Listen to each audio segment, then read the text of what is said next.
So today we're going to talk about what is the most important thing that you can do to make your podcast sound great in a bad room. Let's go.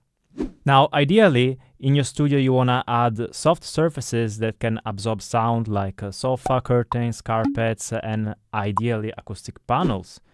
But just because you bought some thin panels from Amazon, the one that is selling pack of 20s or 50s, it doesn't mean that your studio is perfect, because they don't insulate from the outside noises, and also they're not very good at absorbing the sound internally. If you look at the graph, they actually don't absorb the bass frequencies. If we can't completely get rid of imperfections in our studio, what can we do?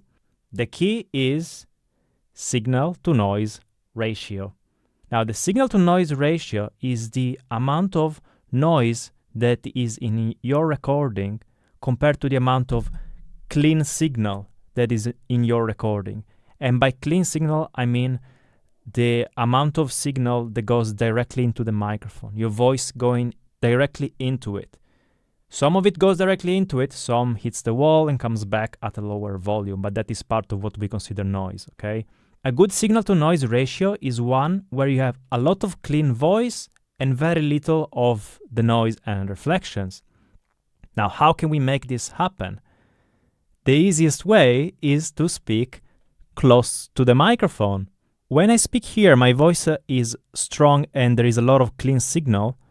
When I come here, the amount of noise is still the same, the amount of noise from the fridge, the outside noise, everything else, but my voice is very weak.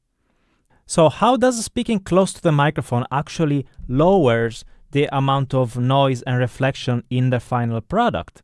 When we publish on YouTube or Spotify, these platforms have loudness standards. Basically, they want the audio to be loud so that the user has a smooth experience and one episode is not louder than the other. So you have to add volume to your recordings so that they match these standards, okay?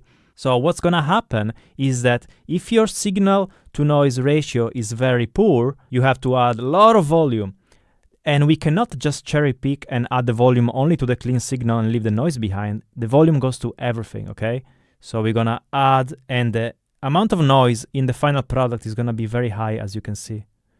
But if the signal to noise ratio was very good to begin with, the amount of volume adding that we have to do is very little, okay?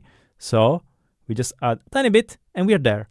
Look where the amount of noise and reflections are in the final product. Okay, because we avoided all this boosting, because the voice was strong to begin with consistently. I hope this helps your podcast. So if you enjoyed it, give it a like, a subscribe, and I'll see you next time.